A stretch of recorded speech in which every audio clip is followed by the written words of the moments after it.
तो आज का टॉपिक है सिंपल स्ट्रेसेस एंड स्ट्रेन्स। आज का टॉपिक स्टार्ट करने से पहले जो लोग नए हैं और जो लोग मुझे नहीं जानते हैं, मैं अपना इंट्रोडक्शन दे दूं उनको। मेरा नाम है मोहित और मैंने 2014 में गेट का एग्जाम दिया था जिसमें मैं टॉपर था, और 2014 में ही यूजीसी और सीएसआईआर का भी मैंने एग्जाम दिया था जिसमें मैं टॉपर था। बहुत सारे बच्चे मुझसे पूछते हैं कि आपने टॉप कैसे किया, मतलब बहुत लोगों ने पूछा है मुझसे, लेकिन मेरा उनको यही जवाब रहता है कि अगर आपके सिर्फ कंसेप्ट क्लियर हैं तो आपका सिलेक्शन हो जाएगा और आप टॉप भी कर सकते हैं। सिर्फ और सिर्फ आपके कंसेप्ट क्लियर होने चाहिए उस टॉपिक से related. Sir one question sir. Yes sir आपने आईआईटी मद्रास से किया सर बीटेक? हाँ, नहीं, मैंने मास्टर्स किया आईआईटी मद्रास से। अच्छा बीटेक सर? की वजह से सॉरी, बीटेक कहाँ से किया सर? बीटेक मैंने यहाँ पे एरोनॉटिकल सोसाइटी ऑफ इंडिया है, वहाँ से की। Okay sir. सर मतलब एमटेक के लिए गेट का पेपर जरूरी होता है? हाँ, बहुत जरूरी होता है।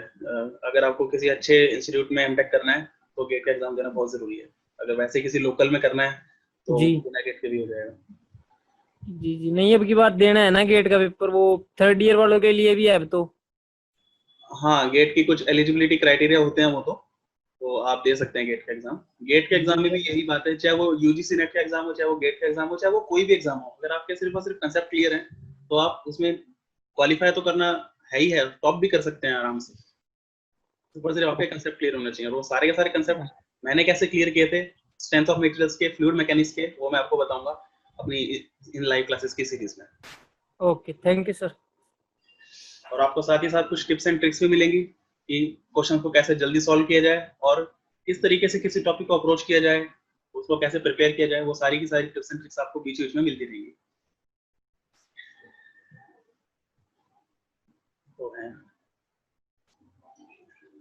तो any questions till now? No sir.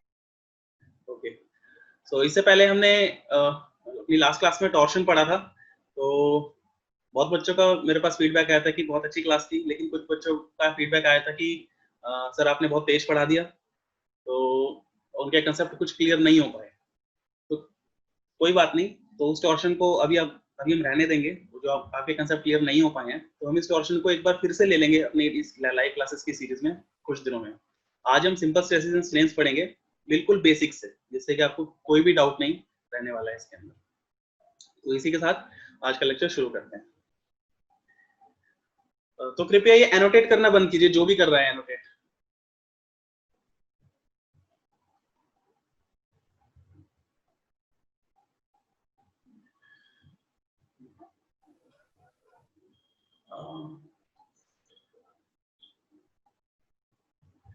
तो सिंपल स्ट्रेसेस एंड स्ट्रेन का लेक्चर शुरू करने से पहले आपसे एक क्वेश्चन, आपने एक वर्ड सुना होगा इलास्टिसिटी या फिर इलास्टिक। हाँ जी सर। कौन कौन जानता है इलास्टिसिटी होती क्या है? What is the definition of sir इसमें इलास्टिसिटी? मटेरियल की प्रॉपर्टी होती है सर, ये मैकेनिकल प्रॉपर्टी होती है। इसमें इलास्टिक मतलब मटेरियल को हम जैसे ही फोर्स लगा के जितना खींचेंगे और जब फोर्स हटाएंगे तो वापस अपनी उसी पोजीशन में आ जाएगा वो।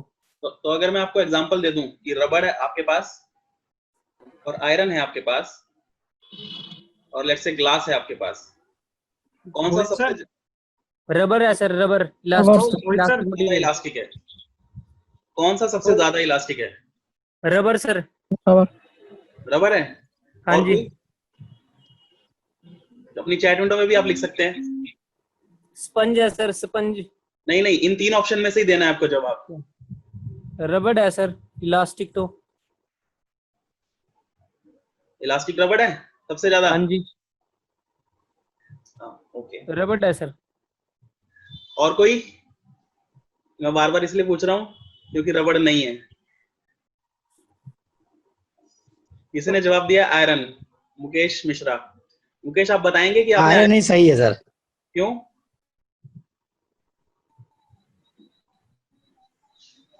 क्यों? आपको रीजन पता है क्यों आयरन सबसे ज्यादा इलास्टिक है इन तीनों में से? चलिए कोई बात नहीं, आज ये कंसेप्ट हम क्लियर करेंगे। ये 80% बच्चों का ये कंसेप्ट क्लियर नहीं होता, तो आज आपका ये कंसेप्ट यहाँ क्लियर होने वाला है। देखिए, इलास्टिसिटी की डेफिनेशन जो होती है वो होती है ability to regain iron. Ability to regain its original position. Please अब सबके सब लोग अपने आप को म्यूट कर लीजिए। अब आपका यहाँ पे कंसेप्ट क्लियर होने जा रहा है। जो आपका अभी तक आपको मिसअंडरस्टैंडिंग थी इलास्टिसिटी के ऊपर, वो आज दूर होने वाली है। तो कृपया अपने आप को म्यूट रखिए और ध्यान से सुनिए। तो इलास्टिसिटी की डेफिनेशन क्या होती है? Ability to regain its original position. Original position, जो सा मटेरियल जितनी जल्दी अपनी पोजीशन एक्वायर कर लेगा उतना ज्यादा वो इलास्टिक कहलाएगा। मतलब अगर मैं किसी भी मटेरियल के ऊपर फोर्स लगाऊं, लेट्स से कोई मटेरियल है, मैं ऊपर फोर्स लगा रहा हूं, और जैसे ही मैंने ये फोर्स हटा ली, वो अपनी पोजीशन पे वापस आना चाहेगा। और जैसे ही वो अपनी पोजीशन पे वापस आएगा, वो कितनी जल्दी आ पाएगा, वो उसकी इलास्टिसिटी होती है। तो अब रबड़ देखिए, जब आप रबड़ को खींचते हैं, उसके बाद जब छोड़ते हैं तो वापस आ जाता है, सही बात है। अगर आप आयरन को खींचते हैं, फिर आयरन पे कोई भी फोर्स लगाते हैं, तो आपको वैसे अपनी आंखों से नहीं दिखता होगा, लेकिन आयरन भी थोड़ा बहुत डिफॉर्म तो होता ही होगा, सही बात है। तो अब आप बताइए, आयरन जल्दी वापस आएगा ओरिजिनल पोजीशन पे, या फिर रबड़ जल्दी आ जाता है? आयरन ही सर। आयरन आ जाता है ना, क्योंकि ability to regain its original position, जो सा जल्दी वापस आ जाता है अपनी पोजीशन पे, उसको इलास्टिसिटी बोलते हैं, ना कि कौन सा ज्यादा खींचे जाता है। रबड़ सबसे ज्यादा खींचे जाता है, सही बात है, लेकिन आयरन सबसे ज्यादा इलास्टिक कहलाएगा, क्योंकि अपने ओरिजिनल पोजीशन पे वापस सबसे जल्दी आयरन आ सकता है। ठीक है, तो यहाँ पे इसका आंसर है आयरन। तो आज आपका कंसेप्ट क्लियर हो गया। अब अगर मैं पूछूं कि इन सब में से लीस्ट इलास्टिक कौन सा है, लीस्ट इलास्टिक, सबसे कम इलास्टिक कौन सा है इनमें से? सबसे ज्यादा इलास्टिक तो आयरन है। यहाँ पे चलो मैं स्टील भी जोड़ लेता हूँ। इन चार ऑप्शन में से, पेपर का क्वेश्चन है, इन चारों ऑप्शन में से लीस्ट इलास्टिक कौन सा है? ये पेपर का क्वेश्चन है। तब तो सर ग्लास होगा। क्यों रबर होगा सर। ग्लास क्यों होगा? क्योंकि इसकी तो कोई मतलब एबिलिटी नहीं है कि वो अपने पहले जो है वो मतलब पहले स्टेट में वापस आ सकता है। बिल्कुल सही जवाब है आपका, ग्लास होगा। क्यों? क्योंकि ग्लास जो होता है सॉलिड नहीं होता। कितनों को ये बात पता है? ग्लास एक फ्लूइड होता है, ग्लास फ्लो होता है। पता है आपको ये बात? तो जब भी हम देखो, चलो मैं आपको एग्जांपल देके समझाता हूँ। आपने कभी बस में ट्रैवल किया होगा, अगर बहुत पुरानी बस है, मैं आपको सब म्यूट कर लीजिए, बहुत ही इंपॉर्टेंट कंसेप्ट है ये। इसके बाद अब राज नहीं हुआ तो प्लीज सबके सब अपने आप को म्यूट रखिए। देखिए, जो ग्लास होता है वो एक फ्लूइड होता है। अगर आपने कभी किसी पुरानी बस में सफर किया हो, तो आप देखोगे कि जो उसके शीशे होते हैं वो बजते रहते हैं, है ना? जब भी बस चलती है तो वो क्यों बजते हैं? क्योंकि नीचे से जो शीशा है वो मोटा हो गया होता है और ऊपर से पतला है। वो नीचे से मोटा क्यों हो गया होता है? ताकि क्योंकि वो ग्रेविटी से खिंच गया होता है नीचे, और नीचे उसकी थिकनेस बढ़ गई होती है और ऊपर उसकी थिकनेस कम हो गई होती है, जिसकी वजह से गैप क्रिएट हो जाता है और वो बजने शुरू हो जाती है शीशे। तो ग्लास फ्लूइड होता है, और जब भी किसी फ्लूइड पे आप फोर्स लगाओगे तो वो वापस तो नहीं आने वाला है ना? वो हमेशा अपनी ओरिजिनल पोजीशन दूर दूर जाता रहेगा। तो इसलिए ग्लास सबसे कम इलास्टिक है। ठीक है सर एक क्वेश्चन है, वो ग्लास तो मतलब सॉलिड फॉर्म में आता है जब हम दीवार पे और बस में लगाते हैं तो। ग्लास जो होता है वो बहुत ही, उसका जो फ्लो रेट है वो बहुत बहुत कम है, इसलिए हम आंखों से नहीं देख सकते। इसलिए ग्लास जो है वो, एक्चुअली ग्लास के ऊपर कुछ कवरिंग्स भी होती हैं जो उस फ्लो को रोकती हैं। ग्लास कभी आपको अगर नेचुरल ग्लास होगा तो बहुत ही कम उसकी जो है फ्लो होता है, लेकिन फ्लो होता है। ओके, तो यहाँ पे आंसर हो जाएगा glass, which is least elastic.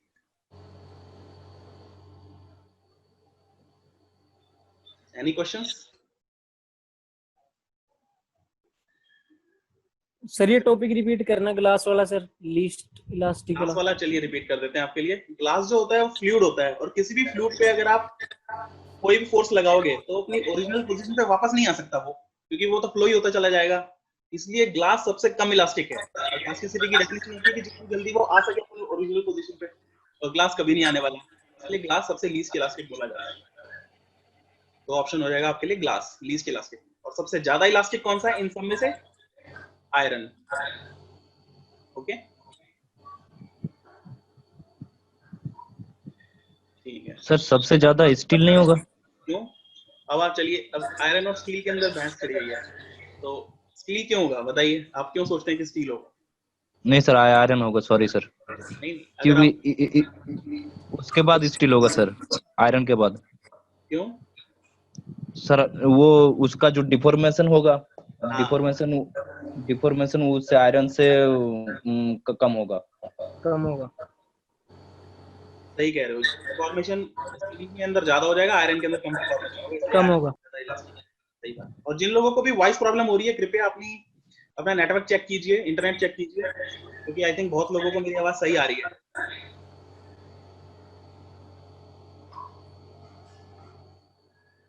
तो इसी के साथ आज की हम क्लास शुरू करते हैं। तो सबसे पहला हमारा आज का टॉपिक है सिंपल स्ट्रेसेस एंड स्ट्रेन। तो टॉपिक को ही जान लेते हैं। सबसे पहले टॉपिक का नाम को अच्छी तरीके से पढ़ लेते हैं। टॉपिक के नाम की डेफिनेशन क्या है? स्ट्रेस एंड स्ट्रेन है।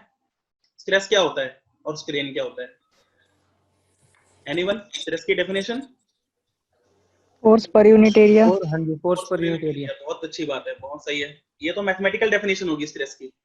कोई हाँ वैसे जी। बता सकता है कि स्ट्रेस को? सर जितना सर फोर्स हम लोग सर Internal एक resistance यूनिट एरिया पे लगाएं, बिल्कुल एक सही बात यूनिट है। एरिया। बिल्कुल सही बात बोली किसी बच्चे ने कि इंटरनल रेजिस्टेंस। हाँ जी, इंटरनल रेजिस्टेंस, रेजिस्टेंस। बिल्कुल। देखिए, जब भी कोई एक्सटर्नल फोर्स लगती है, चाहे आपके दिमाग पे क्यों नहीं लगती है, जब आपके दिमाग पे बहुत सारी टेंशन आ जाती है, तो एक तरह से टेंशन क्या है? एक्सटर्नल फोर्स है, तो आपका दिमाग स्ट्रेस ले लेता है वो चीज, है ना? तो उसको बोलते हैं ना, स्ट्रेस ले लिया भाई दिमाग ने, है ना? हाँ सर। ऐसे ही मटेरियल के साथ भी ऐसा ही है।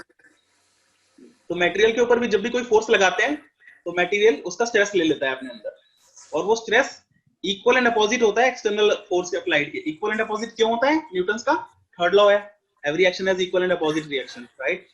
तो जब भी किसी मटेरियल के ऊपर, मान लेते हैं हमने मटेरियल बना लिया, यहाँ पे इसके ऊपर मैंने बहुत सारी एक्सटर्नल फोर्स लगा दी, F1, F2, F3, F4, तो बहुत सारी एक्सटर्नल फोर्स की वजह से इसके अंदर कुछ इंटरनल स्ट्रेसेस डेवलप होनी शुरू हो जाएंगी, राइट? और वो इंटरनल स्ट्रेसेस की वैल्यू जो होती है वो फोर्स अपॉन एरिया होती है। तो कौन सी फोर्स अपॉन एरिया? यहाँ पे तो 4 फोर्स लग रही है, राइट? तो इन चारों का रिजल्टेंट निकाला जाता है। कोई ना कोई रिजल्टेंट आएगा इनका। आपने 12th क्लास में वेक्टर्स में पढ़ा होगा कि रिजल्टेंट फोर्स कैसे निकालते हैं, अगर बहुत सारी फोर्सेस दे रखी हो तो यहाँ पे एक रिजल्टेंट फोर्स आएगी। तो resultant force per unit area of the body is nothing but stress. Resultant force को अगर हम एरिया से डिवाइड कर देंगे तो हमारे पास स्ट्रेस आ जाता है। सही जवाब। तो internal resistance of the body when it is subjected to external force is called stress. तो पेपर में इसी में डायरेक्ट क्वेश्चन आ जाता है। तो हमें एक सिलेंडर दे दिया जाता है, सिलेंडर का हमें डायमीटर दे देते हैं और उसके ऊपर फोर्स लगा देते हैं, और हमसे पूछते हैं कि भाई स्ट्रेस कितनी होगी। कोई बता सकता है स्ट्रेस क्या हो जाएगी इसके अंदर? हाँ जी, एरिया इसका सर 4π/4d² होता है। यस, एरिया सर्कल का π/4d²। बिल्कुल सही बात है। फोर्स तो दे ही रखी होगी पेपर में। हाँ जी। फोर्स दे रखी है, डायमीटर से एरिया निकल गया, π/4d²। ये आंसर हो गया। बस कैलकुलेशन आपको करनी है, ठीक है? चलिए आगे बढ़ते हैं।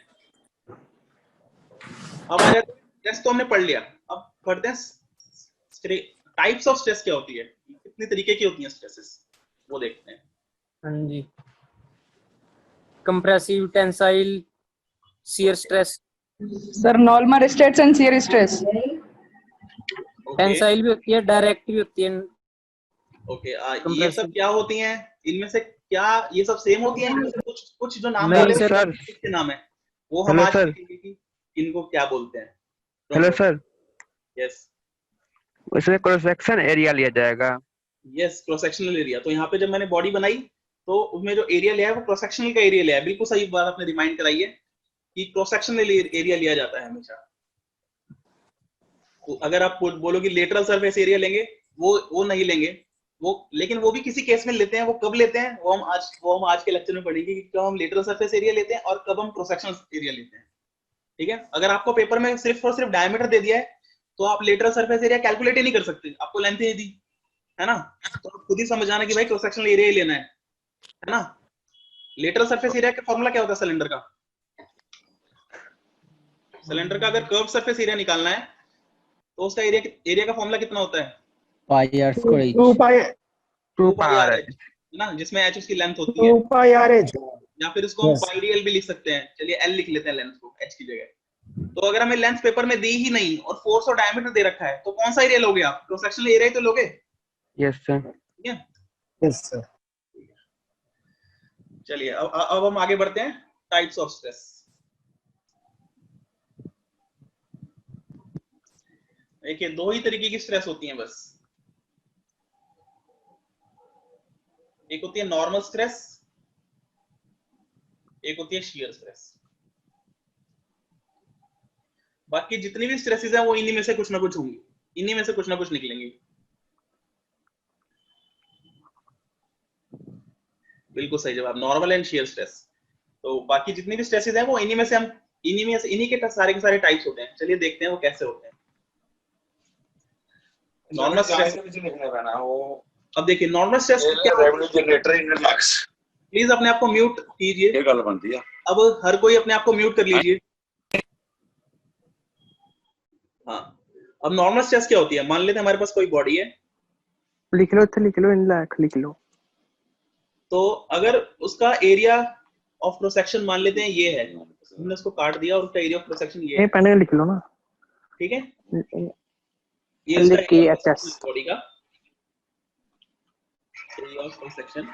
तो अगर इसके परपेंडिकुलर कोई फोर्स लग रही है, एरिया ऑफ क्रॉस सेक्शन के बिल्कुल परपेंडिकुलर, मतलब 90 डिग्री पे, मतलब उसको एक normal to the area force लग रही है, इसलिए हम इसको जो स्ट्रेस इस फोर्स और इस एरिया की वजह से जो स्ट्रेस कैलकुलेट होगी उसको हम बोलते हैं नॉर्मल स्ट्रेस, अगर परपेंडिकुलर टू द एरिया लगती है। ये भी क्वेश्चन पेपर में आया हुआ है, वो अगर force perpendicular to the area लगती है तो कौन सी स्ट्रेस होती है, ये भी क्वेश्चन आया हुआ है पेपर में। तो आप आंसर दे दोगे नॉर्मल स्ट्रेस। और अगर सेम बॉडी ले लें हम, उसका एरिया मान लेते हैं ये है एरिया ऑफ क्रॉस सेक्शन, अगर एक में परपेंडिकुलर लग रही है तो शियर में कैसी लगेगी? पैरेलल। तो बिल्कुल पैरेलल टू द एरिया लगती है फोर्स, इसलिए मैंने ब्लू कलर से बनाया है। तो यहाँ पे ब्लू जो है वो पैरेलल टू द एरिया लग रही है फोर्स, तो ये शियर स्ट्रेस कहलाती है, ठीक है। अब क्वेश्चन उठता है कि क्या एक बॉडी में दोनों नॉर्मल और शियर स्ट्रेस दोनों एक साथ एग्जिस्ट कर सकती हैं? हाँ बिल्कुल कर सकती हैं। चलिए एक बॉडी बना लेते हैं हम लोग यहाँ पे। तो मान लेते हैं हमारे पास एक एरिया है, एक प्लेट है, प्लेट का एरिया ऑफ क्रॉस सेक्शन ये है, और प्लेट के परपेंडिकुलर ना लग के फोर्स लग रही है उसके इंक्लाइंड फोर्स, उसके कुछ एंगल पे लग रही है, और कितना एंगल है वो हमें दे रखा है। मान लेते हैं कि थीटा एंगल है यहाँ पे, ये हमें पेपर में दिया हुआ होगा। अब हमें देखना है कि इसमें नॉर्मल स्ट्रेस कितनी आएगी और शियर स्ट्रेस कितनी आएगी। तो अगर आपने कंपोनेंट ऑफ फोर्सेस पढ़ा हो, कंपोनेंट कैसे रिजॉल्व करते हैं फोर्स के, मान लो अगर एक फोर्स लग रही है एफ, थीटा एंगल बना रहा है एक्स के साथ और वाई के साथ, तो जो एक्स कंपोनेंट होगा फोर्स का वो कितना हो जाएगा? F cos theta. हमेशा जब भी थीटा के साथ, हमेशा ना ऐसे याद रखो, थीटा के साथ वाला हमेशा कॉस होता है और थीटा के जो बाद वाला है वो हमेशा साइन होता है, ठीक है। तो ये क्या हो जाएगा? F sine theta. तो यहाँ पे भी दो कंपोनेंट हो गए इस फोर्स के, तो हम यहाँ पे लिख लेते हैं, ये हो जाएगा एफ साइन थीटा और ये हो गया एफ कॉस थीटा। तो अगर यहाँ पे नॉर्मल स्ट्रेस की बात करूं, नॉर्मल स्ट्रेस वो कितनी हो जाएगी? फोर्स अब कौन सी लेंगे यहाँ पे? पहले मैं लिख देता हूँ फोर्स अपॉन एरिया। अब यहाँ पे फोर्स वो लेंगे जो कि परपेंडिकुलर है एरिया के। परपेंडिकुलर के एरिया कौन सी फोर्स है? F sine theta. तो यहाँ पे हम ले लेंगे F sine theta divided by area. Area आपको दिया होगा, मान लेते हैं ये बी है और ये डी है, ये रेक्टेंगल है जिसमें इसकी ब्रेथ बी है और डेप्थ डी है, तो एरिया हो जाएगा इसका बी इंटू डी। तो इस तरीके से आप नॉर्मल स्ट्रेस निकाल सकते हो। और अगर आपको शियर स्ट्रेस निकालनी है तो कैसे निकलेगी? फोर्स अपॉन एरिया, लेकिन यहाँ पे कौन सी फोर्स लेंगे? जो पैरेलल है, तो हो जाएगा F cos theta divided by b into d, ठीक।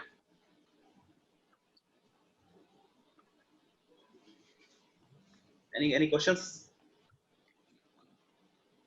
चलो सर प्लीज एक बार रिपीट कीजिए ना। अब यहाँ पे जिन बच्चों ने बीच में डायरेक्ट स्ट्रेस बोला था, तो मैं उनको बता दूं कि नॉर्मल स्ट्रेस को ही डायरेक्ट स्ट्रेस भी बोलते हैं। तो नॉर्मल स्ट्रेस का दूसरा नाम डायरेक्ट स्ट्रेस भी है। अगर पेपर में डायरेक्ट स्ट्रेस आपको पूछ ले तो कंफ्यूज मत होना, नॉर्मल स्ट्रेस ही निकालनी है आपको, ठीक है। ओके चलिए आगे बढ़ते हैं। अब नॉर्मल स्ट्रेस के भी दो टाइप होते हैं और शियर स्ट्रेस के भी कुछ टाइप होते हैं, वो देखते हैं। तो नॉर्मल स्ट्रेस ये दो टाइप होते हैं, एक होता है टेंसाइल और कंप्रेसिव। अब ये टेंसाइल और कंप्रेसिव क्या है बताते हैं।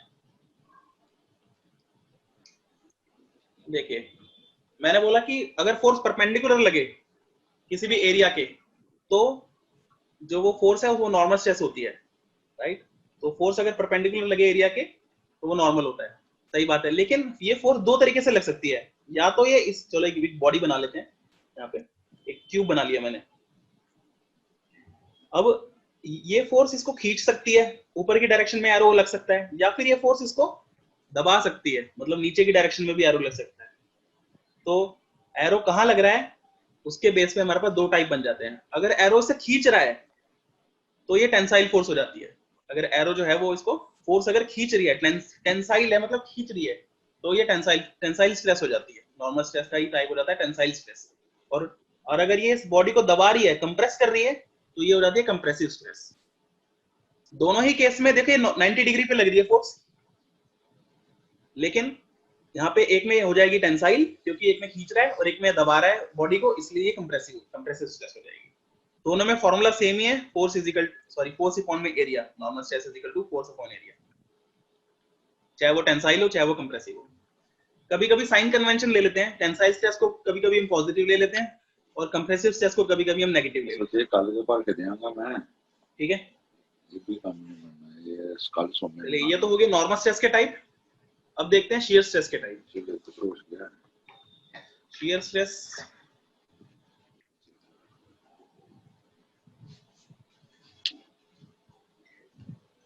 या तनख्वाह दी जेडी बैलेंस बचिया है। म्यूट कर लीजिए अपने आप को, जो भी अनम्यूटेड है कृपया म्यूट कीजिए। और दूसरी होती है एंटी क्लॉकवाइज, या तो क्लॉकवाइज लगेगी एंटी क्लॉकवाइज। शियर स्ट्रेस एक बार देख लेते हैं। अभी हमने नॉर्मल स्ट्रेस निकालना देख लिया, शियर स्ट्रेस निकालना देख लिया, लेकिन शियर स्ट्रेस क्लॉकवाइज कैसे घुमा सकती है। अभी हमने देखा था कि किसी प्लेट पे हमने शियर स्ट्रेस लगाई थी तो पैरेलल फोर्स लगाई थी, राइट, इस एरिया की पैरेलल फोर्स लगाई थी, तो लेकिन ये बॉडी को घुमा कैसे रही है, चलिए देखते हैं। क्योंकि बॉडी का जो सीजी है, अगर मैं पूरी की पूरी बॉडी बना लूं यहाँ पे, तो बॉडी का सीजी है नीचे और वो फोर्स लग रही है ऊपर। तो जब भी ऐसा होता है कि फोर्स और सीजी के बीच में डिस्टेंस होता है, तो क्या जनरेट होता है, मोमेंट, राइट। तो फोर्स इसको घुमाने की कोशिश करेगी। मान लेते हैं रेडियस, मान लेते हैं डिस्टेंस ए है, फोर्स और ए के बीच, फोर्स और सेंटर ऑफ ग्रेविटी के बीच का डिस्टेंस है ए। तो जो ये फोर्स है जो इस बॉडी के ऊपर लग रही है, ये इस बॉडी को घुमाने की कोशिश करेगी अबाउट इट्स सीजी। तो इसलिए ये क्लॉकवाइज शियर स्ट्रेस प्रोड्यूस कर रही है बॉडी के अंदर। और अगर ये फोर्स ऐसे लग रही होती लेफ्ट साइड में, तो ये बॉडी को एंटी क्लॉकवाइज घुमाने की कोशिश करती, तो ये एंटी क्लॉकवाइज शियर स्ट्रेस हो जाती। ठीक है, चलिए सर पता कैसे चलेगा कि एंटी क्लॉकवाइज है या क्लॉकवाइज है सर? ये डिपेंड करता है कि आपका सीजी कहाँ है और फोर्स कहाँ पे लग रही है। आपका सीजी कहाँ है, फोर्स कहाँ पे लग रही है, ये डिपेंड करता है। अगर देखिए अभी सेम एग्जांपल ही ले लेते हैं, तो आपको देखना पड़ेगा कि फोर्स कैसे लग रही है। अगर फोर्स ऊपर राइट साइड लग रही है और सीजी नीचे है, फोर्स के नीचे है सीजी, और फोर्स इस तरीके से लग रही है राइट में, शियर फोर्स, तो ये इसको कैसे घुमाने की कोशिश करेगी, आप खुद सोचिए। इस ओ पॉइंट को फिक्स कर लीजिए और आप इस फोर्स को इस ओ पॉइंट के अराउंड घुमाने की कोशिश कीजिए। कैसे आ रहा है, क्लॉकवाइज बन रहा है, क्लॉकवाइज सर। तो ये क्लॉकवाइज हो जाएगी शियर स्ट्रेस। ठीक है, चलिए एक बार चैट चेक कर लेते हैं, कोई इंपॉर्टेंट क्वेश्चन है क्या। सीजी क्या है, सीजी सेंटर ऑफ ग्रेविटी होता है, जहां पे बॉडी का पूरा मास कॉन्सेंट्रेटेड होता है। अगर मैं किसी क्यूब की बात करूं तो क्यूब का सीजी बिल्कुल उसके बीच में होता है। अगर कोई क्यूब है तो उसका सीजी बिल्कुल बीच में होता है। अगर कोई सर्कल है तो उसका सीजी उसके सेंटर पे होता है। सिमेट्रिकल बॉडी का आसान होता है, लेकिन अगर कोई अनसिमेट्रिकल बॉडी है, मान लो कुछ इस तरीके की बॉडी है, अगर उसका सीजी निकालना है तो उसके लिए मेथड होते हैं निकालने के। तो कहीं ना कहीं पे होगा इसका सीजी, जहां पे ज्यादा मास होता है उसके आसपास ही होगा, यहाँ कहीं पे होगा इसका सीजी। सीजी की कैसे कैलकुलेशन करते हैं वो एक सेपरेट टॉपिक है, वो हम बाद में देखेंगे कैसे निकालते हैं। बट सीजी की डेफिनेशन क्या होती है, जहां पे पूरी की पूरी बॉडी का मास कंसंट्रेटेड होता है। हम ऐसा मानते हैं कि सारी की सारी बॉडी का मास यहाँ पे कंसंट्रेटेड है, ठीक है।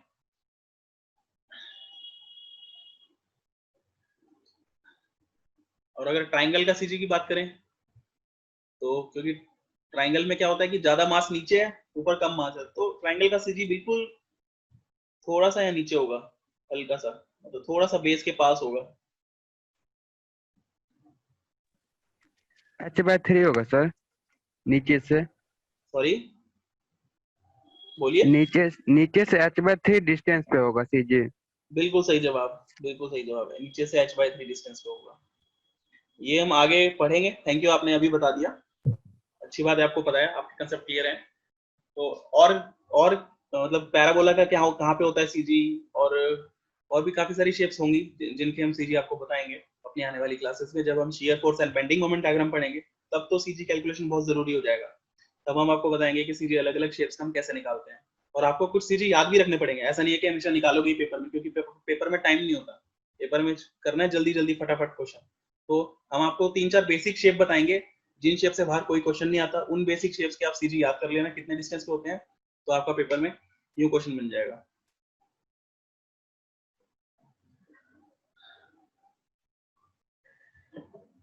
चलिए, शेयर स्ट्रेस होगी, नॉर्मल स्ट्रेस होगी, तो अब आगे बढ़ते हैं। तो अब आप बोलोगे नहीं सर, हमने तो और भी स्ट्रेसेस पढ़ी हैं, जैसे कि थर्मल स्ट्रेस हो गई, है ना। थर्मल स्ट्रेस का भी नाम सुना होगा आपने कभी, और आपने कभी बेंडिंग स्ट्रेस का भी नाम सुना होगा, हाँ जी सर। और आपने कभी कभी टॉर्सनल स्ट्रेस का भी नाम सुना होगा। तो ये कैसे आ गई? अगर स्ट्रेस सिर्फ 2 ही तरीके की होती है तो ये 3 कहां से आ गई? चलिए अब इसका जवाब देते हैं। तो मैंने एक बात बोली थी ऊपर पढ़ाते समय कि 2 ही तरीके की स्ट्रेस है, नॉर्मल और शियर, बाकी जितने भी स्ट्रेस है वो उन्हीं में से कुछ ना कुछ है। चलिए देखते हैं वो कैसे है। मानते हैं कि हमारे पास एक बार है, ठीक है। अगर आपने इस बार को गर्म किया, ठीक है, चलिए थोड़ा इसको येलो कर देते हैं, येलो मींस हमने इसको थोड़ा गर्म किया, तो क्या होगा इस बार के साथ? ये बार एक्सपैंड होने की कोशिश करेगी, थोड़ा बाहर की तरफ जाने की कोशिश करेगी, है ना, क्योंकि कोई भी मटेरियल को अगर एक्सपैंड करते हैं तो बाहर की तरफ जाने की कोशिश करती है। अब आप बोलोगे ऊपर भी तो जा सकता है बाहर, थोड़ा इसका डायमीटर भी तो बढ़ सकता है। हाँ बिल्कुल बढ़ सकता है, चाहे कैसा भी करो, मतलब फाइनल शेप, चलिए फाइनल शेप बना लेते हैं, कुछ इस तरीके की फाइनल शेप बन गई, ठीक है। हमने इसको एक्सपैंड किया और कुछ इस तरीके की फाइनल शेप बन गई। तो एक्चुअली हुआ क्या है, बॉडी खिंची है दोनों साइड से, एक तरह से क्या हुआ है, टेंसाइल स्ट्रेस। टेंसाइल फोर्स ही लगी है ना एक तरह से देखा जाए तो, है ना। Yes sir. तो थर्मल स्ट्रेस भी सिर्फ और सिर्फ टेंसाइल भी हो सकती है और कंप्रेसिव भी हो सकती है। कंप्रेसिव कैसे हो सकती है थर्मल स्ट्रेस? चलिए वो देखते हैं। मान लो कि हमने इस बार को दोनों फिक्स्ड एंड के बीच में लगा दिया, मतलब यहाँ पे तो खींच ही नहीं सकती है, मतलब इस साइड जा ही नहीं सकती। क्यों नहीं जा सकती? क्योंकि यहाँ पे दीवारें लगा दी दोनों की दोनों। और अगर हम अब इसे गर्म करें तो क्या होगा, ये दीवार रोकने की कोशिश करेगी, तो दीवार क्या करेगी, इस पे एक फोर्स लगाएगी जिससे इसको खींचने से रोक रही है, राइट। तो एक तरह से कंप्रेसिव फोर्स लग रही है, तो इस केस में इसके अंदर कंप्रेसिव फोर्स जनरेट हो जाएगी। तो थर्मल स्ट्रेस के अंदर टेंसाइल फोर्स भी लग सकती है और कंप्रेसिव फोर्स भी लग सकती है, जिसकी वजह से टेंसाइल स्ट्रेस भी जनरेट हो सकती है और कंप्रेसिव स्ट्रेस भी जनरेट हो सकती है, ठीक है। तो चलिए थर्मल हो गया, अब पढ़ते हैं बेंडिंग। ये तो सर कंप्रेसिव होगा। बेंडिंग के अंदर देखते हैं कि टेंसाइल होगा, कंप्रेसिव होगा, शियर होगा, क्या होगा, चलिए देखते हैं। तो मान लेते हैं हमारे पास कोई बीम है और बीम को मैंने यहाँ पे सपोर्ट लगा दिया, एक इस एंड पे लगा दिया और एक इस एंड पे एक सपोर्ट लगा दिया। इसको मान लेते हैं ए एंड है और इसको मान लेते हैं बी एंड है। और मैंने एक बीम पे फोर्स लगाई एफ, बिल्कुल सेंटर में। तो बीम क्या करेगी, डिफ्लेक्ट होगी नीचे। मान लेते हैं बीम कुछ इस तरीके से डिफ्लेक्ट हो जाएगी, कुछ ना कुछ डिफ्लेक्शन आ जाएगी। सबसे ज्यादा डिफ्लेक्शन सेंटर में आएगी क्योंकि सेंटर पे लोड लग रहा है, राइट। तो अब इसमें स्ट्रेस कैसे जनरेट हुई, इसके अंदर वो देखते हैं। तो मैं क्या करता हूँ, एक बार बीम बेंड हुई बीम का डायग्राम बना लेता हूँ। बीम कुछ इस तरीके से दिखेगी बेंड होके, है ना। तो अब क्या होगा, यहाँ पे एक इसकी सेंटर लाइन बना लेते हैं, चलिए बीम की एक्सिस बना लेते हैं। एक्सिस क्या होती है? सेंटर लाइन होती है जो कि बीच में से पास होती है। तो कोई भी बॉडी अगर है तो उसकी जो एक्सिस होती है वो क्या, वो लाइन होती है जो उसके बिल्कुल सेंटर में से पास हो रही होती है। तो बीम की हरी एक्सिस मैंने बना ली यहाँ पे। अब आप देखिए जो बीम के ऊपर का मटेरियल है, ये हरी एक्सिस के ऊपर का जो मटेरियल है यहाँ पे, ये दबेगा, ऊपर वाली जो मटेरियल है वो उसे दबाने की कोशिश करेगा, है ना? और जो नीचे वाला मटेरियल है वो खींचने की कोशिश करेगा, राइट? तो यहाँ पे क्या है, यहाँ पे ऊपर कंप्रेसिव स्ट्रेस जनरेट हो जाएगी और नीचे टेंसाइल स्ट्रेस जनरेट हो जाएगी। इसको थोड़ा डाइजेस्ट करना मुश्किल है, चलिए एक बार और इसको थोड़े बड़े डायग्राम के साथ समझते हैं। ये सेम चीज बहुत इंपॉर्टेंट कंसेप्ट है, यहीं से आपके एक ऑब्जेक्टिव टाइप क्वेश्चन भी बनने वाला है अभी। चलिए इसको थोड़ा बड़ा डायग्राम बना लेते हैं जिससे आपका कंसेप्ट क्लियर हो जाए। ये बीम बनाई मैंने और यहाँ पे बीम की मैंने एक्सिस बना ली ग्रीन कलर से। तो अगर मैं यहाँ पे एक छोटा सा एलिमेंट ले लूं इस बीम का, तो ये इस छोटे से एलिमेंट को ये बीम के साथ वाले एलिमेंट दबाने की कोशिश करेंगे, कंप्रेस करने की कोशिश करेंगे, क्योंकि देखिए खिंची इस तरीके से रही है ना? और यहाँ पे जो नीचे वाला एलिमेंट है उस वो वाली सारी की सारी स्ट्रेच करने की, इसको खींचने की कोशिश करेंगी, स्ट्रेच करने की कोशिश करेंगी। तो यहाँ पे टेंसाइल स्ट्रेस जनरेट हो जाती है और यहाँ पे कंप्रेसिव स्ट्रेस जनरेट हो जाती है, ठीक है? और जितना ज्यादा हम एक्सिस से दूर जाते रहेंगे उतना ज्यादा कंप्रेस करने की कोशिश करेगी। तो सबसे ज्यादा जो कंप्रेस होगी वो ये वाली लेयर होगी, ठीक है? और जितना ज्यादा हम न्यूट्रल लेयर से, मतलब न्यूट्रल लेयर बोल रहा हूँ, ये एक्सिस से नीचे जाएंगे उतना ज्यादा उसको खींचने की कोशिश करेगी। तो मतलब जोन सी लेयर पास में है न्यूट्रल इस एक्सिस के वो कम खींचेंगी, जो और दूर है वो ज्यादा खींचेंगी, जो और दूर है वो ज्यादा खींचेंगी, ऐसे सबसे ज्यादा दूर जो है वो सबसे ज्यादा खींचेगी, ठीक है? तो इसका मतलब टेंसाइल स्ट्रेस और कंप्रेसिव स्ट्रेस तो लग रही है और वो साथ के साथ बढ़ती भी जा रही है। तो अगर मैं एक डायग्राम बनाऊं यहाँ पे कि स्ट्रेस की वेरिएशन कैसी है, तो सेंटर पे 0, ऊपर की तरफ बढ़ती जा रही है और नीचे की तरफ भी बढ़ती जा रही है, लेकिन ऊपर की तरफ एक तरह से कंप्रेशन में बढ़ रही है। तो देखो मेरा एरो देखो किस साइड है, कंप्रेशन हो रहा है और नीचे टेंसाइल हो रहा है। तो लिख सकते हैं ऊपर ये कंप्रेसिव स्ट्रेस है, तो क्योंकि इस लाइन को दबाने की कोशिश कर रहे हैं, इस वर्टिकल लाइन को, और ये टेंसाइल स्ट्रेस है नीचे क्योंकि ये इस लाइन को खींचने की कोशिश कर रहे हैं, ठीक है?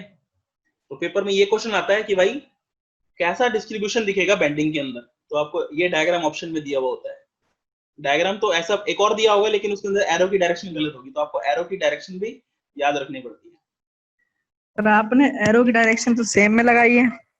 बिल्कुल सही, ये बहुत अच्छा क्वेश्चन पूछा है आपने। लेकिन आप इस वर्टिकल लाइन को देखिए, यहाँ पे वर्टिकल लाइन दिख रही है आपको? Yes sir. वर्टिकल लाइन को ऊपर वाली एरो दबाने की कोशिश कर रहे हैं। Yes sir. और वर्टिकल लाइन को नीचे वाले एरो खींचने की कोशिश कर रहे हैं। यस सर, यस सर, तो समझ आ गया सर। सेम डायरेक्शन में आएगा। Okay sir. तो बेंडिंग में भी हमें ये समझ में आ गया कि टेंसाइल और कंप्रेसिव ही लगती है भाई, बेंडिंग कोई नया नहीं है, कोई नई स्ट्रेस नहीं है, टेंसाइल स्ट्रेस और कंप्रेसिव स्ट्रेस ही है ये दोनों भी। मतलब सर और एक बार रिपीट कीजिए ना वो ये वाला जो एरो का जो मैटर है। हाँ अभी दोबारा से रिपीट कर रहे हैं, कोई दिक्कत नहीं है। ये जो वर्टिकल लाइन है यहाँ पे, जो मैंने बीच में हरे कलर की वर्टिकल लाइन बनाई है, जो ऊपर वाली एरो है वो इसको दबाने की कोशिश कर रही है ना, कंप्रेस करने की कोशिश कर रही है, तो इसलिए ऊपर कंप्रेसिव स्ट्रेस है, और ये इस वर्टिकल लाइन को नीचे वाली एरो खींचने की कोशिश कर रही है, ठीक है? जिससे कि नीचे जो है वो टेंसाइल स्ट्रेस है, क्योंकि खींचना मतलब टेंसाइल, तो नीचे टेंसाइल स्ट्रेस लगती है और ऊपर लगती है compressive stress. Okay sir, okay. अगर आपको समझ में आ गया तो बहुत अच्छी बात है, अगर नहीं भी समझ में आया तो जब हम बेंडिंग पढ़ेंगे तो मैं ये वाला कंसेप्ट दोबारा से एक्सप्लेन करूंगा, क्योंकि बहुत इंपॉर्टेंट कंसेप्ट है, तो आपको कोई घबराने की जरूरत नहीं है। ये वाला कंसेप्ट एक बार आपका रिपीट हो जाएगा, और जितनी बार रिपीट होगा उतनी बार आपके दिमाग में ज्यादा बैठेगा और आपको याद रहेगा। चलिए अब लास्ट स्ट्रेस कौन सी थी? Torsional stress. चलिए उसको देखते हैं कि वो कैसी स्ट्रेस है। वो भी कोई नई स्ट्रेस तो है नहीं, वो इनमें से कौन सी है, नॉर्मल स्ट्रेस है कि शियर स्ट्रेस है, वो देखते हैं।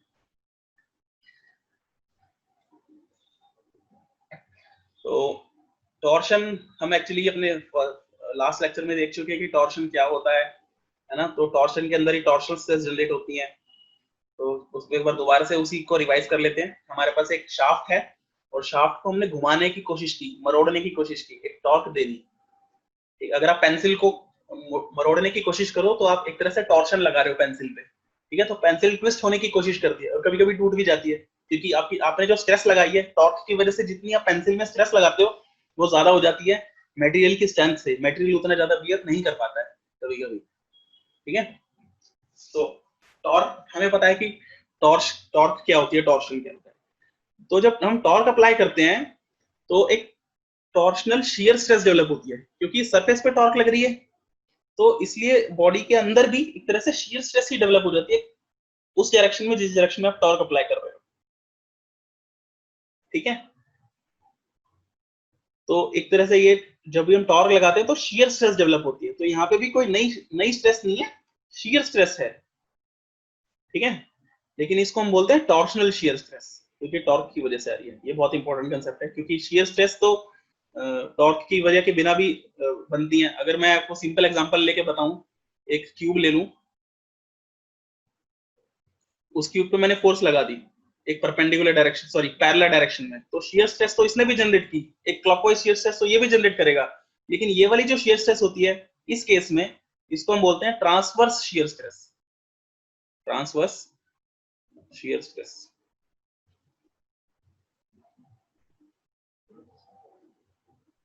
ठीक है। ट्रांसवर्स क्यों बोलते हैं? क्योंकि यहाँ पे जो फोर्स है ये एक्सिस के पैरेलल लग रही है, ये जो बॉडी है इस एक्सिस के पैरेलल फोर्स लग रही है, और पैरेलल फोर्स को जनरली हम ट्रांसवर्स बोलते हैं। तो ट्रांसवर्स शियर स्ट्रेस बोलते हैं, तो यहाँ पे जनरेट होती है। और जो टॉर्शन की वजह से जनरेट होती है उसको हम टॉर्शनल शियर स्ट्रेस बोलते हैं,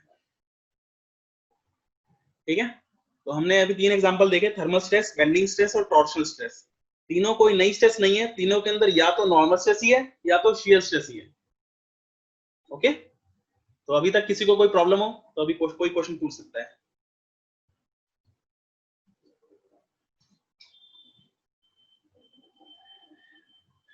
ओके, चलिए आगे बढ़ते हैं। चलिए अब हम पढ़ते हैं स्ट्रेन के बारे में। अभी तक हमने सिर्फ स्ट्रेस को जाने की स्ट्रेस क्या होती है, स्ट्रेस का कंसेप्ट अभी हमने मजबूत किया। अभी हम स्ट्रेन पे चलते हैं।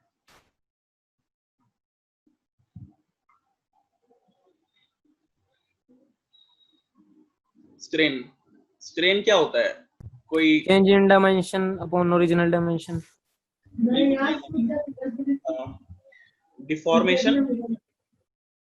डिफॉर्मेशन क्या होती है? Clockwise deformation, deformation divided by original length, ये होती है स्ट्रेन की डेफिनेशन।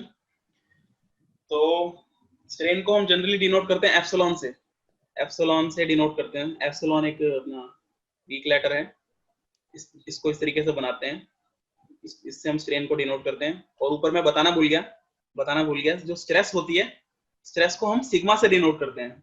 सिग्मा एक और हमारा ग्रीक लेटर है, तो स्ट्रेस सिग्मा से डिनोट करते हैं और स्ट्रेन एप्सिलॉन से डिनोट करते हैं, ठीक है।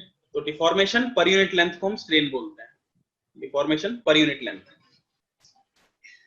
तो स्ट्रेन तो इतना सा डेफिनेशन है इसकी। अब इसके टाइप्स देख लेते हैं। स्ट्रेन के टाइप्स हैं ऑब्वियसली नॉर्मल, जैसे हमारे स्ट्रेस के थे नॉर्मल और शियर थे, लेकिन यहाँ पे नॉर्मल और लेटरल हो जाता है, यहाँ पे शियर नहीं आता। नॉर्मल स्ट्रेन और लेटरल स्ट्रेन। चलिए एक एग्जांपल लेके समझते हैं इनको, इनकी डेफिनेशन को एग्जांपल लेके समझेंगे, ज्यादा अच्छे से समझ में आएगा। तो मान लेते हैं हमारे पास एक बॉडी है, यहाँ पे एक सिलेंडर है जिसकी पहले कोई लेंथ थी L। अब मैंने इस पे एक फोर्स लगाई, रेड कलर से लगा देते हैं, चलिए एक P फोर्स लगाई दोनों साइड से इसको खींचने की कोशिश की। तो ये डिफॉर्म होएगा, ये खींचेगा, ठीक है। तो किस किस को लगता है ये कुछ इस तरीके से खींचने वाला है? ऐसे ही खींचेगा सर, इस तरीके से खींचेगा ये? किस किस को लगता है इस तरीके से खींचेगा? हाँ सर ऐसे मुझे लगता है। तुमको लगता है ना, ठीक है, सही बात भी है। लेकिन इसमें एक चीज हम मिस कर रहे हैं, देखिए ये जो सिलेंडर है ये किसी मटेरियल का बना हुआ है, कोई मटेरियल का बना हुआ है, और मटेरियल तो उतना ही है जितना पहले था, मतलब मटेरियल की वॉल्यूम तो कांस्टेंट ही रहेगी, है ना। मटेरियल की जो वॉल्यूम है वो कांस्टेंट रहेगी।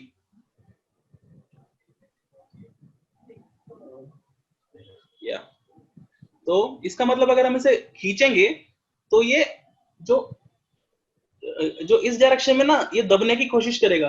क्यों? क्योंकि मटेरियल की वॉल्यूम कांस्टेंट है और हमें पता है कि मास हमेशा कभी भी नाइदर भी क्रिएटेड नॉर भी डिस्ट्रॉयड, कंजर्वेशन ऑफ मास का लॉ है ना कि मास कभी डिस्ट्रॉयड नहीं हो सकता और कभी हम क्रिएट भी नहीं कर सकते। तो क्या होगा, ये जो सिलेंडर है ये एक्चुअली यहाँ से दबने की कोशिश करेगा ऊपर और नीचे से इस तरीके से, और इस साइड खींचने की कोशिश करेगा। तो एक्चुअली में जो डायग्राम बनेगा वो मैं बनाता हूँ अभी।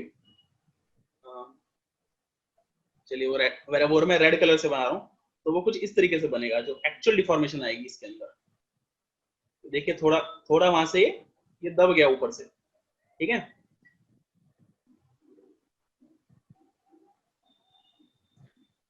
वॉल्यूम कम हो जाएगा, लेंथ बढ़ जाएगा। तो ऊपर से हो गया कंप्रेस और नीचे से हो गया ये टेंसाइल, है ना, ठीक है।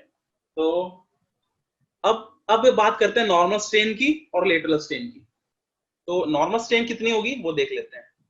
तो टोटल चेंज इन लेंथ कितनी आया, मान लेते हैं ओरिजिनल जो फाइनल लेंथ है इसकी वो इसकी एल डैश हो गई, एल डैश इसकी फाइनल लेंथ है। तो जो नॉर्मल स्ट्रेन होती है वो हो जाती है डिफॉर्मेशन को हम चेंज इन लेंथ भी बोलते हैं। तो मैं इसको change in length divided by original length. तो चेंज इन लेंथ हो जाएगा एल डैश माइनस एल हो जाएगा change in length, final length minus initial length हो गया, डिवाइडेड बाय ओरिजिनल लेंथ कितनी थी, एल थी। तो ये हो जाएगी इसकी नॉर्मल स्ट्रेन। तो पेपर में आपको फाइनल लेंथ दी होती है, आपको ओरिजिनल लेंथ भी दी होती है, बस आपको कैलकुलेशन कर दिया और नॉर्मल स्ट्रेन निकल जाएगी, ठीक है। ऐसे ही अगर हम लेटरल स्ट्रेन की बात करें, लेटरल स्ट्रेन वो भी क्या हो जाएगी, वो भी चेंज इन लेंथ ही है। देखिए फॉर्मूला सेम ही है लेकिन डायरेक्शन बदल जाएगी, change in length divided by original. तो नॉर्मल के लिए क्या किया था हमने, एरिया के परपेंडिकुलर वाली लेंथ ली थी इसकी। लेकिन अगर लेटरल की बात कर रहे हैं तो हम कौन से डायमेंशन लेंगे, इसका वर्टिकल डायमेंशन, जो इसका डायमीटर है। तो इसका ओरिजिनल डायमीटर डी था, इसका फाइनल डायमीटर तो थोड़ा छोटा हो गया जिसको मैं डी डैश से डिनोट करूंगा। तो final diameter minus initial diameter divided by original diameter, ये हो जाएगी इसकी lateral strain. Sorry D dash नहीं लिखना चाहिए, यहाँ पे डी लिखना चाहिए, D minus D dash, D dash minus D divided by D, ठीक है। तो नॉर्मल स्ट्रेन और लेटरल स्ट्रेन समझ में आ गया। नॉर्मल स्ट्रेन की को हम लॉन्गिट्यूडिनल स्ट्रेन भी बोलते हैं, एक और इसका नाम है लॉन्गिट्यूडिनल, क्योंकि ये लेंथ के अलॉन्ग लग रहा है ना, जो लेंथ के अलॉन्ग लगता है उसका नाम होता है लॉन्गिट्यूडिनल स्ट्रेन, ठीक। तो लॉन्गिट्यूडिनल स्ट्रेन समझ में आ गया, लेटरल स्ट्रेन समझ में आ गया। तो अब यहाँ पे एक क्वेश्चन कर लेते हैं एग्जाम का क्वेश्चन ये था कि what is the dimension of strain, strain के डायमेंशन क्या होते हैं, एनीवन? नो डायमेंशनलेस है, no unit. Dimension of strain, बिल्कुल सही जवाब। डायमेंशन ऑफ स्ट्रेन कुछ नहीं होता है। क्यों कुछ नहीं होता है? क्योंकि इसका फॉर्मूला क्या है, एल डैश वाला लिख लेते हैं, L dash minus L divided by L है। ऊपर भी लेंथ के डायमेंशन है, दोनों में से सेंटीमीटर में को सेंटीमीटर में माइनस करेंगे तो सेंटीमीटर ही आएगा, और नीचे भी सेंटीमीटर ही आएगा। मैंने एग्जांपल के लिए है सेंटीमीटर, मीटर में भी हो सकता है, मिलीमीटर में भी हो सकता है।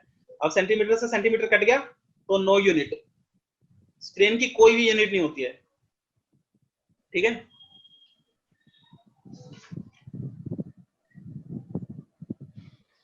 चलिए अभी एक और डेफिनेशन अभी आपको बताता हूँ, बहुत ही मोस्ट इंपॉर्टेंट डेफिनेशन है।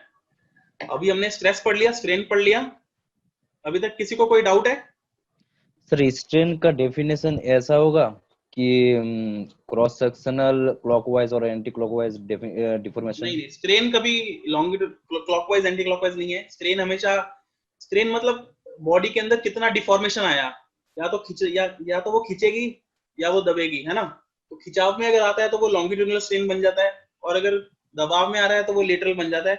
इस केस में, इस सिलेंडर के केस में, ठीक है। Okay sir. तो अगर इस बॉडी को, चलिए एक और बात करते हैं, इसमें एक और बात करते हैं यहाँ पे, अगर इस सिलेंडर को हम कंप्रेसिव फोर्स लगाते, दोनों साइड से इसको दबाने की कोशिश करते, तो क्या होता, तो बॉडी अंदर से तो खिंच जाती है ना, मतलब और अंदर अंदर तो दब जाती, लेकिन बाहर ऊपर से ही थोड़ी मोटी हो जाती। क्यों? क्योंकि मटेरियल तो कांस्टेंट है, कहीं ना कहीं तो जाएगा मटेरियल, तो यहाँ पे खिंच जाती और यहाँ पे बात कंप्रेसिव सही। हो जाती। ठीक है, तो दोनों ही केस पॉसिबल है।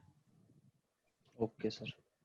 ओके, तो स्ट्रेन की डेफिनेशन, अगर कोई स्ट्रेन की डेफिनेशन पूछता है तो आप सिंपली बोल सकते हो deformation per unit length, directly बोल सकते हो। और अगर ये कोई भी तो टाइप्स ऑफ स्ट्रेन पूछे तो नॉर्मल स्ट्रेन और लेटरल स्ट्रेन होता है, नॉर्मल स्ट्रेन को लॉन्गिट्यूडनल स्ट्रेन भी बोलते हैं। सर ये भी तो बोल सकते हैं सर कितना सर बॉडी में इंगोलेशन हुआ है। इलोंगेशन एक तरह से चेंज इन लेंथ को ही बोलते हैं, बिल्कुल सही बात है। इलोंगेशन चेंज इन लेंथ का ही एक दूसरा नाम है। इलोंगेशन मतलब डिफॉर्मेशन। देखिए मैं यहाँ नाम लिख रहा हूँ, डिफॉर्मेशन या फिर इलोंगेशन,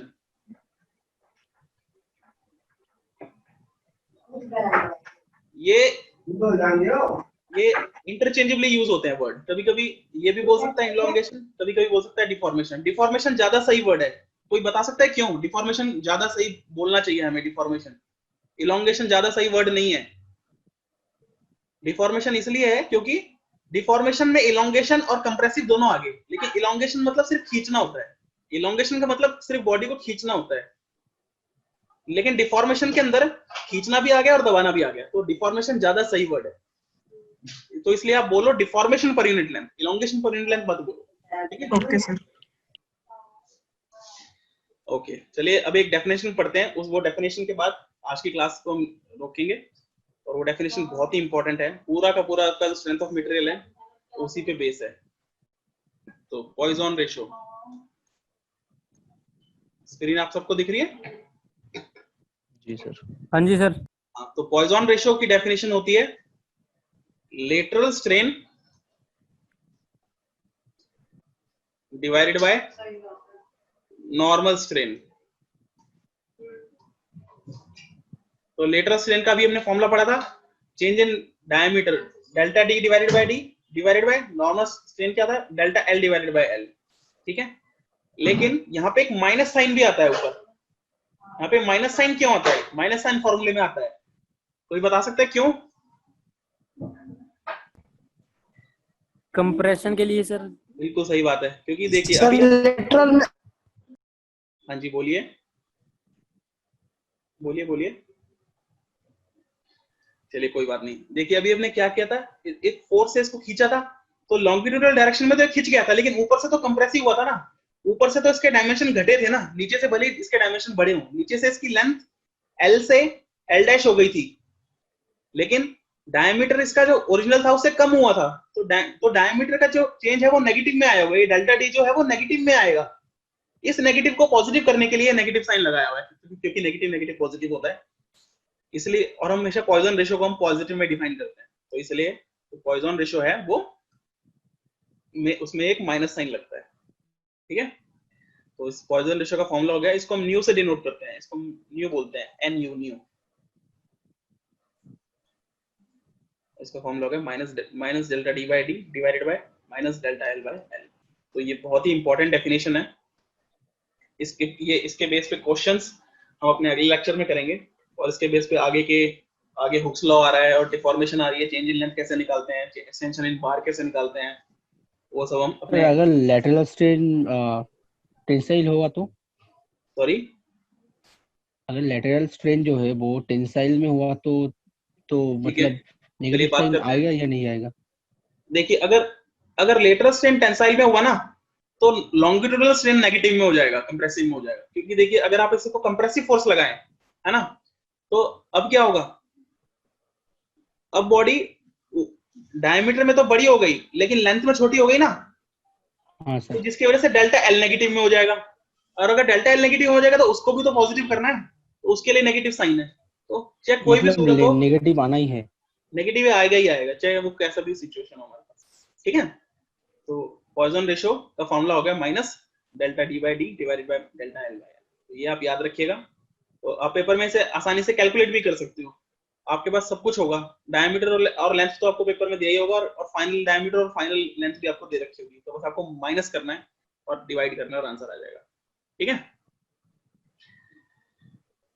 तो अभी तक किसी को कोई क्वेश्चन है तो पूछ सकता है, और आज का लेक्चर फिर हम यहीं पे रोकेंगे। चलिए, एनी क्वेश्चंस किसी को? सर एक बार नेगेटिव वाला बता दीजिए। नेगेटिव वाला, ठीक है। यहाँ पे नेगेटिव साइन क्यों लगा रहे हैं? नेगेटिव साइन Yes, इसलिए sir. लगा रहे हैं क्योंकि देखिए, अगर हम किसी सिलेंडर को खींच रहे हैं यहाँ पे, है ना, तो खींचेगा, सही बात है, लेकिन डायमीटर तो इसका कम होगा ना, यस सर। है ना। यहाँ से तो चलिए बढ़ गया, लेकिन डायमीटर तो कम हो गया ना, फाइनल डायमीटर तो कम हो गया। और चेंज क्या होता है? कभी भी चेंज को कैसे डिफाइन करते हो आप? फाइनल माइनस इनिशियल करते हो, कभी भी इनिशियल माइनस फाइनल नहीं करते, है ना। Final length minus initial length करते हो, तो लेंथ तो आ जाएगी L dash minus L divided by L, ये स्ट्रेन की डेफिनेशन आ जाएगी, लॉन्गिट्यूडिनल स्ट्रेन, जिसमें एल डैश बड़ा है। लेकिन जब आप लेटरल स्ट्रेन निकालने जाओगे तो डी डैश माइनस डी करना पड़ेगा आपको, और डी डैश यहाँ पे छोटा है क्योंकि यहाँ पे आप खींच चुके हो इसको, और क्योंकि ये छोटा है तो आपकी लेटरल स्ट्रेन जो है वो नेगेटिव में आ जाएगी, और लेटरल स्ट्रेन अगर नेगेटिव में आ गई तो एक माइनस साइन हमको बाहर लगाना पड़ेगा ताकि हमारी पॉइजन रेशियो पॉजिटिव में आ सके। ठीक है, ओके सर। इसको मैं एक बार फिर से एक्सप्लेन करूंगा अपने नेक्स्ट क्लास में स्टार्टिंग ही पॉइजन रेशियो से करेंगे, तो जिनको नहीं भी समझ में आया तो टेंशन लेने की बात नहीं है। ठीक है, तो आज की क्लास हम यहीं पे रखते हैं। जी sir. Okay sir, thank you sir.